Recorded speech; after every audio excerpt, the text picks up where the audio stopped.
yang belum masuk, masuk ke ruangan peserta semua. Yo, peserta yang belum masuk, silakan masuk kakak-kakak. Untuk berdiri, kita sambut calon Presiden Republik Indonesia, Bapak Haji Baswedan.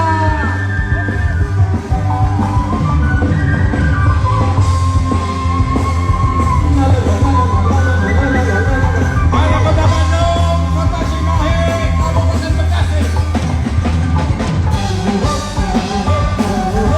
Kabupaten Purwakarta dan Kabupaten Karawang.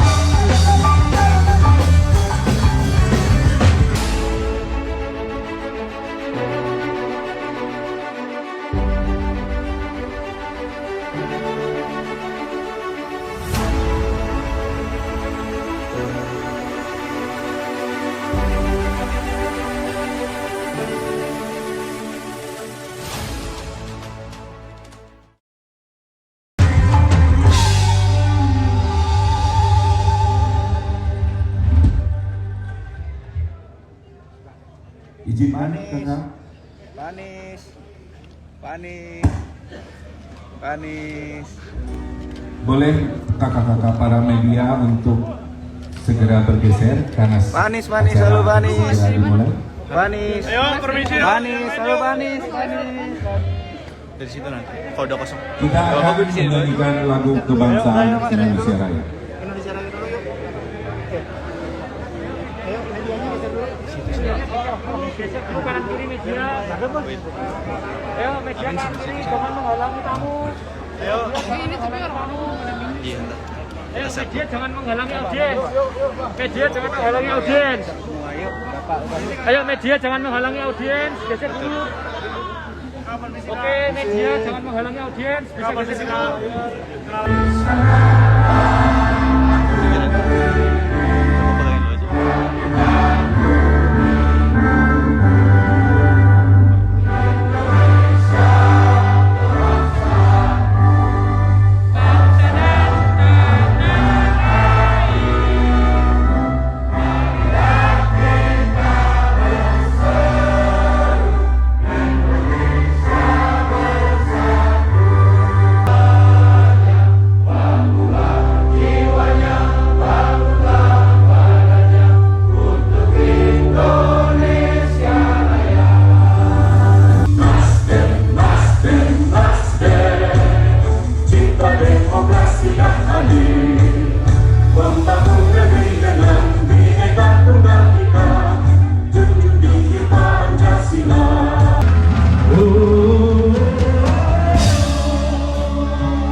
Dia masih panjang.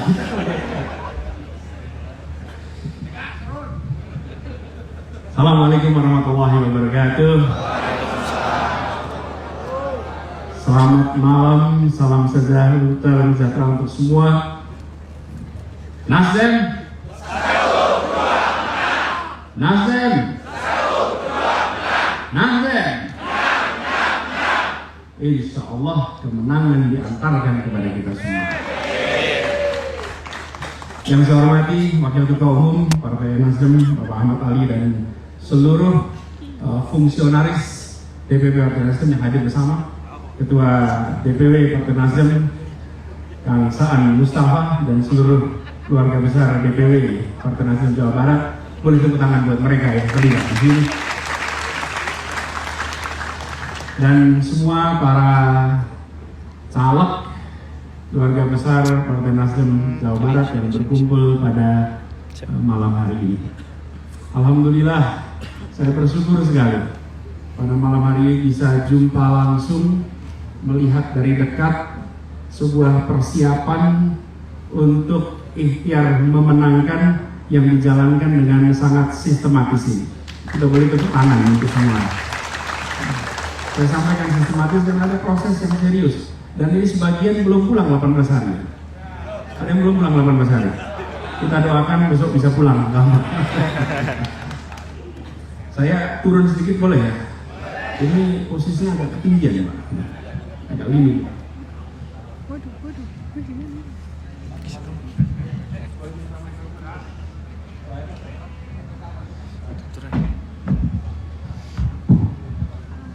Jadi Bapak Ibu sekalian saya hormati, biar kita lebih.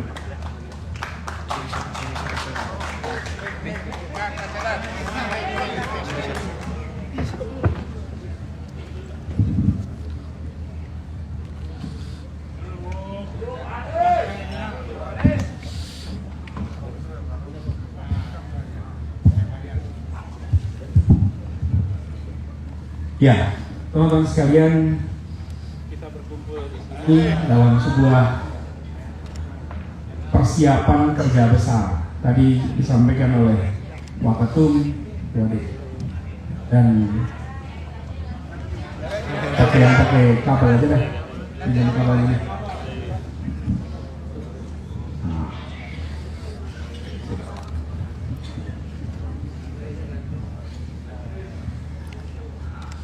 Saya merasa terhormat menjadi bagian dari perjuangan ini. Tadi diceritakan oleh Waketum prosesnya ketika Nasdem mengambil keputusan. Dan saya harus sampaikan kepada semua bahwa yang dikerjakan oleh Pak Surya Paloh, Kakak Ahmad Ali, dan Nasdem adalah sebuah langkah yang melampaui kebiasaan partai-partai yang ada di Indonesia. Keberanian untuk membuat sejarah, memahami sejarah itu penting, tapi membuat sejarah itu jauh lebih penting lagi. Dan itu yang dikerjakan oleh Nasdem. Saya merasa terhormat. Kenapa? Karena kalau dilihat sejarahnya, selama di Jakarta, ketika mulai pilkada, Nasdem tidak menjadi bagian yang mendukung kami di 2017. Nasdem berada di pendukung lawan, tapi bukan musuh. Lawan. Dalam pilkada ada lawan, ini teman demokrasi. Selesai pilkada, selesai. Dan Nasdem memberikan contoh. Selesai pilkada, selesai. Kita bekerja sebagai anak bangsa sama-sama. Lalu ambil keputusan. Dan ketika saya mendapatkan tugas ini, saya melihat ini sebagai sebuah kepercayaan, sebagai sebuah amanah yang memiliki tanggung jawab yang besar. Ini adalah sebuah tanggung jawab yang tidak kecil yang diembankan kepada saya. Dan Partai Nasdem mengambil rute yang sulit. Dan kalau dipikir-pikir, Partai Nasdem ini mencalonkan, habis mencalonkan menghadapi banyak masalah, betul? Betul tidak masalah? Tapi saya memandang ini adalah sebuah kepercayaan bahwa kita mengambil rute baru. Ini bukan tentang orangnya, ini bukan semata-mata tentang partainya. Nasdem sedang mengirimkan pesan kepada seluruh bangsa. Ini kita mengambil rute perubahan untuk masa depan anak-anak kita di Nusantara. Dan kalau harus dilakukan, yang kita akan kerjakan tadi sampaikan perubahan dan pesan ini restorasi, mengembalikan pada semangat awal Republik ini. Restorasi itu mengembalikan pada semangat awal. Jadi saya yang mendapatkan amanat ini untuk menjadi calon presiden, saya sampaikan kepada Pak Ketua Umum waktu itu, terima kasih atas amanatnya. Saya pandang ini sebagai sebuah kehormatan, saya pandang ini sebuah tanggung jawab yang insya Allah saya akan jalankan dengan sebaik-baiknya. Tapi ini tidak bisa dikerjakan sendirian. Ini harus dikerjakan sama-sama. Kira-kira gini, saya bagian pegang mikrofon sehingga suaranya terdengar semua di sini. Betul kan, suara kedengaran di ujungnya? Karena saya dapat tugas pegang mikrofon. Tapi yang membuat perhelatan ini terjadi adalah yang menyiapkan di sel di belakang. yang menyiapkan tenda di sini, yang menyiapkan kursi, yang menyiapkan panggung, yang menyiapkan lampu. Mereka semua tidak terlihat. Tapi sesungguhnya yang paling penting adalah soundman di belakang sana. Kalau soundman itu memutuskan untuk mematikan amplifier, selesai sudah pembicaraan ini. Betul tidak? Kita kerjakan sama-sama. Ini bukan tentang satu orang, ini tentang satu bangsa. Ini tentang satu Indonesia. Bagi-bagi tugas kita. Bagi-bagi tugas. Jadi tadi sudah disebutkan, Jawa Barat ini kunci untuk keberhasilan. Kalau kita ingin melakukan perubahan, berarti kita harus menang. Kalau harus menang, berarti kita harus mendapatkan suara yang banyak. Kalau mendapatkan suara yang banyak, maka kita harus cari tempat-tempat yang memastikan suara banyak itu. Dan Jawa Barat adalah salah satu kunci untuk keberhasilan. Siap menangkan Jawa Barat? Jadi ini tanggung jawab kita sama-sama, dan insya Allah kita akan jalani ini sebagai ikhtiar perubahan. Lalu ada teman-teman mungkin sering menemukan pertanyaan, karena saya selama bertugas di Jakarta itu apa saja jadi berita di Jakarta ini. Kakak Farhan tahu persis kan? Di Jakarta ini apa saja jadi berita. Yang kami sering alami, sekalian, adalah banyak sekali kabar yang terputar balikan kalau tidak diputar balikan. Banyak sekali yang menimbulkan persepsi-persepsi yang keliru. Nah, teman-teman semua mungkin ketika ke lapangan akan ketemu dengan ini, akan ketemu dengan label-label, misalnya nih, ini orangnya intoleran, tidak bersahabat pada minoritas, ekstrim, dan lain-lain. Saya pesan kepada semua, tolong jangan dibantah. Tolong jangan dibantah. Jadi bagaimana meresponnya? Jawab aja kira-kira gini, barangkali memang dia begitu. Diiyain aja. Barangkali mungkin begitu. Lalu kasih pertanyaan berikutnya. Ada contohnya? Ada contohnya? Ada contohnya intoleransinya? Ada contohnya diskriminasinya? Ada contohnya apapun yang disebutkan. Ketika contoh itu tidak ada, maka sampaikan, demi akal sehat itu harus dihapus, itu harus dihilangkan. Betul tidak? Itulah sebabnya saya sering sampaikan, jangan respon pernyataan dengan pernyataan, respon pernyataan dengan kenyataan. Ketika persepsi disampaikan tak ditopang kenyataan, maka persepsi itu tidak bisa bertahan lama. Tidak mungkin bisa bertahan lama. Anda boleh menyampaikan tidak mungkin lama. Jadi kira-kira gini, ini ya contoh nih. Nih, ini apa nih? Air minum. Sekarang bayangkan ini air minum, tapi ada 100 orang pegang mikrofon, kemana-mana bilang ini air keras. Air keras. Terciptakah persepsi air keras? Tercipta persepsi air keras. Lalu yang tahu ini bahwa ini adalah air minum, gimana menjawabnya? Iya dong, dibuka, tuang ke selembar kertas, selembar kain.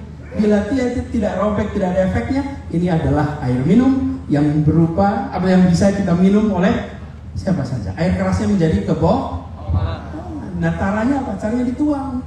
Jangan didebat, nggak akan selesai. Yang satu bilang air minum, yang satu bilang air keras. Jadi kalau dikatakan ini ekstrim, ini radikal, barangkali ya. Mari kita buktikan. Ada contohnya. Begitu tidak ada contohnya, batal itu. Nasdem, Surya Paloh, dan seluruh jajarannya memilih melakukan pengujian dengan ngecek kenyataan, bukan terbawa dengan pernyataan. Banyak dari kita masih terbawa oleh pernyataan. Mari kita sama-sama tunjukkan Republik ini bisa tegak dengan kebenaran. Iya, ini semua. Jadi saya ingin mengajak kepada semua, yuk kita dorong tuh gagasan, karya, lihat aja. Dan kita semua yakin kalau mau lihat masa depan, apa yang akan dikerjakan masa depan, lihat masa lalunya. Kalau masa lalunya itu A, besok A. Kalau di masa lalu dia mengerjakan konkret B, C, D, E, besok juga dia akan mengerjakan B, C, D, E. Karena rekam jejak masa lalu adalah prediktor terbaik untuk masa depan.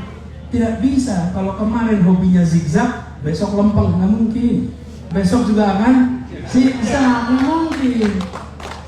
Kalau kemarin lempeng deliver, besok juga lempeng dan deliver, pasti itu pattern, itu psikologi 101. Jadi bagi kita tentang bangsa, besok juga akan begitu.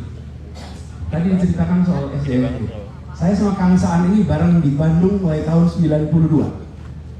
Ya, sama-sama bareng. Jadi tadi waktu jalan-jalan di sini, itu rasanya seperti zaman dulu kita suka jalan-jalan di Dago Pakar. Soalnya kalau pertemuan Dago Pakar, Jatinangor, dan habis pertemuan dikejar-kejar tentara waktu itu, dan suka hilang masing-masing kita. Ini janjian ngumpul lagi di Jalan Sabang gitu. Dan Sabang itu tempat kantor tempat tinggalnya Kang Saan. Kalau dulunya aktivis, dulunya peduli, di saat menjadi aktivis itu repot. Paling gampang itu menjadi bagian dari pemerintahan yang ada. Tapi kalau menjadi bagian dari yang melawan pemerintahan, itu repot. Tapi itu rekam jejaknya. Rekam jejaknya apa? Berjuang, menegakkan kebenaran, menghasilkan demokrasi. Itu rekam jejaknya. Tapi kalau rekam jejaknya kompromistis, besok juga akan kompromistis. Iya dong. Ini nih contohnya. Dia sudah melepaskan urusan dirinya. Dia menjadi bagian dari kerja kolosal. Dia bagian dari kerja bersama, satu tim. Ini bukan tentang satu orang, ini tentang kerja bersama dan memastikan Merah Putih sampai di sana. Teman-teman sekalian, dia punya rasa kehormatan yang tidak kalah dari mereka-mereka yang naik ke puncak. Itu harus ditunjukkan oleh kader-kader, caleg-caleg Partai Nasdem. Siap? Siap. Ini bukan tentang siapa yang dapat kursi dan tidak. Ini tentang perjuangan kita untuk restorasi. Kita ingin perubahan untuk Indonesia lebih baik. Dan ketika melakukan itu, lihat wajah Pak Surya Paloh itu. Beliau harus menghadapi tantangan yang luar biasa. Kita semua berada di dalam sebuah kapal yang nahkodanya menghadapi tekanan luar biasa karena ingin mendorong perubahan. Betul tidak? Kalau kita berada di sini dan mikir, saya gimana ya mikirin diri sendiri? Mau menjelaskan seperti apa di hadapan Pak Surya Paloh? Mau bilang apa kita di depan beliau? Dengan bilang, saya mikirin diri sendiri. Beliau memikirkan kepentingan yang lebih besar, walaupun ongkosnya mahal sekali. Mahal sekali. Tapi dia kerjakan ini dengan sebuah keyakinan. Bila kita berhasil, Indonesia lebih baik. Bila kita berhasil, Indonesia lebih adil. Bila kita berhasil, maka dorongan perubahan itu bukan hanya nasional. Insya Allah di provinsi, di kota, di kabupaten. Dan ini kerjakan serius, bukan basa-basi. Sekolah ini serius, bukan? Serius. Dikerjakan serius. Jadi, Bapak Ibu sekalian, nanti kita semua punya cerita. Kita semua punya cerita yang akan kita ceritakan pada diri kita sendiri kemudian hari. Kalau kita nulis masa lalu kita, dan kita juga ceritakan pada anak cucu kita.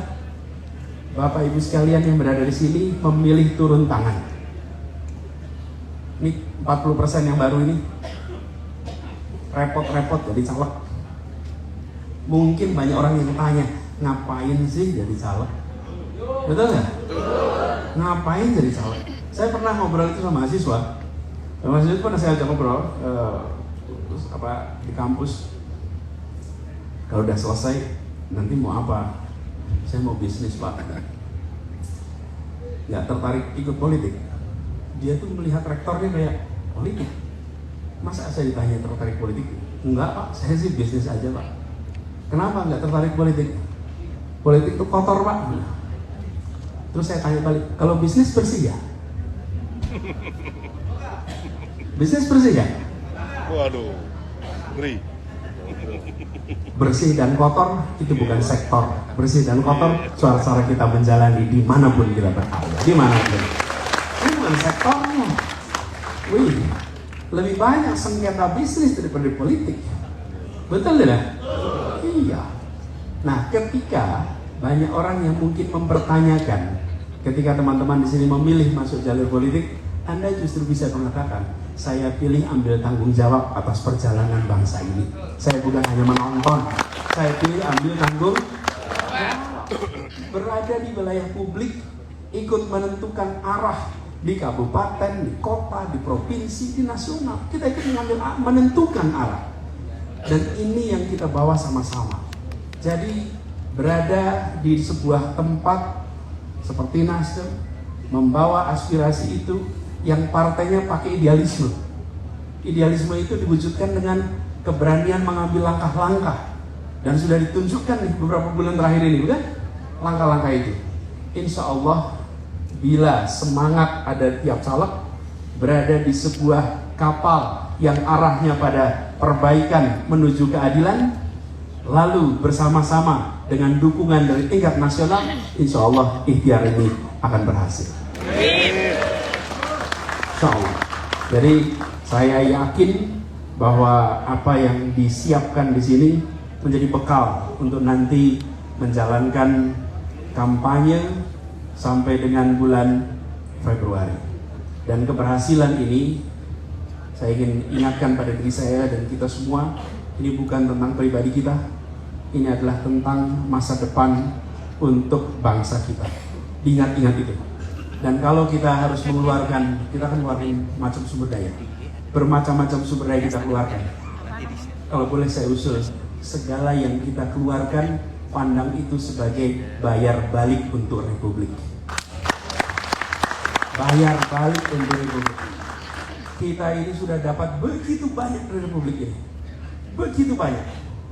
Ketika kita mengambil jalur untuk berjuang di wilayah politik, ini adalah cara kita mengembalikan kepada Republik. Jangan membayangkan ini adalah untuk kita mengambil dari Republik. Jangan, justru ini kesempatan kita untuk membayar balik. Karena itu cara pandang kita, apa saja yang kita keluarkan sumber daya, ini adalah dari mulai pikiran, dari mulai waktu, sampai pada dana, sampai dengan apapun yang kita keluarkan, itu adalah bagian dari bayar balik. Karena kita semua sudah seperti ini. Dan kalau boleh kita tengok sejarah keluarga kita masing-masing, kita masing-masing aja keluarga kita masing-masing, bukan siapa-siapa kok. Kalau nggak disekolahin sama Republik, coba kalau Indonesia nggak nyiapin sekolah-sekolah di mana-mana, kita masih di kampung, masih nggak di mana-mana. Negara ini menyiapkan itu semua jadi eskalator sosial ekonomi. Sekarang alhamdulillah kita dalam status sosial ekonomi yang cukup baik. Sekarang kesempatan untuk ambil rute ini, bayar balik buat Republik untuk masa depan bagi bangsa kita ke depan. Jadi jaga idealisme itu, insya Allah perjuangannya dimudahkan. Dan tadi disampaikan 3 jenjang nih, nasional, legislatif, dan provinsi sudah disebut kan? Betul tidak provinsi? Gubernur Jawa Barat? Saan Mustafa. Gubernur Jawa Barat? Saan Mustafa. Gubernur Jawa Barat? Saan Mustafa. Gubernur Jawa Barat? Saan Mustafa. Ngomongnya jangan dibalik. Jangan Saan Mustafa. Kenapa? Nih, kalau saya ulangin ya. Saan Mustafa. Saan Mustafa. Kalau nanti ke kampung-kampung ya, kumpulin, terus nyebutin Saan Mustafa, terus rakyat bilang apa? Gubernur, gubernur, gubernur, betul ya? Terus mereka balik ke rumah. Tadi kampanye siapa? Gubernur. Namanya siapa? Gubernur namanya. Kenapa? Lah karena kita nggak ngajarin publik nyebut namanya. Yang kita sebutin jabatannya. Betul tidak? Iya. Jadi kalau yel-yel itu nggak boleh sebut jabatan. Yel-yel itu harus sebut nama. Ini kampanye one-on-one ini. Betul nggak? Wali kota? Farhan. Gitu kira-kira. Tapi kalau saya bilang Farhan, wali kota, wali kota, wali kota, terus pulang. Tadi siapa? Wali kota. Namanya wali kota. Jadi teman-teman sekalian, kita ingat-ingat ya, dalam setiap kampanye, ingat-ingat bahwa kita sedang melakukan namanya public education. Ini kata Bung Hatta, bukan kata saya. Bung Hatta yang mengatakan, setiap pemimpin adalah pendidik, dan setiap pendidik adalah pemimpin. Jadi ketika kita berada di wilayah publik, jangan dipandang ini sebagai semata-mata sedang kampanye. No, kita sebetulnya sedang melakukan public education. Public education. Pesan-pesan yang kita kirimkan, itu pesan-pesan yang harus membuat orang yang ketika pulang merasa, seneng nih saya dapat sesuatu yang baru. Itu yang harus rakyat kita rasakan setiap kali berinteraksi dengan para caleg nih. Pulang merasa, aha, ini baru caleg yang benar nih. Nasdem nggak pilih, nggak salah pilih, jadi salah gitu kira-kira. Dan itu artinya semua pesan yang disampaikan, tekniknya, caranya itu membuat semua menjadi tercerahkan. Jadi saya pesan tadi, Kalau ini gubernur, Saan Mustafa. gubernur, Saan Mustafa. gubernur. Saan Mustafa.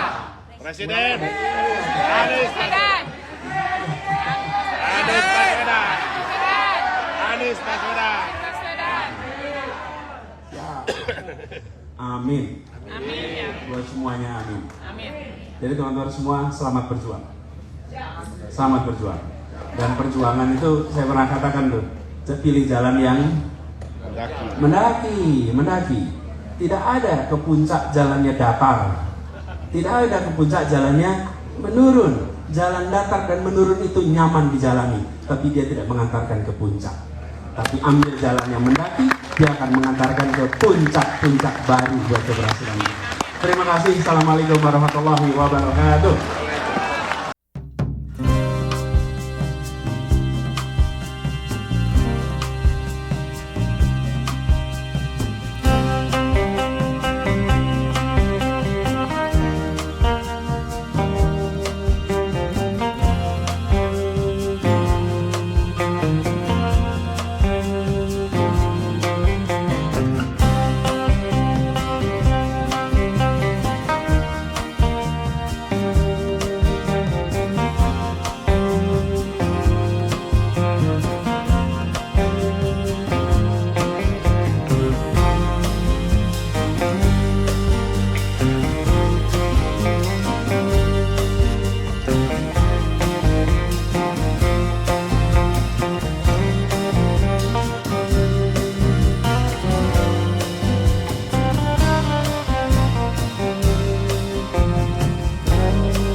Di dalam demokrasi modern, saya ingatkan beberapa hari yang lalu, bahwa di dalam proses ini semua tidak ada kekuasaan yang berpindah, tidak ada kekuasaan yang hilang.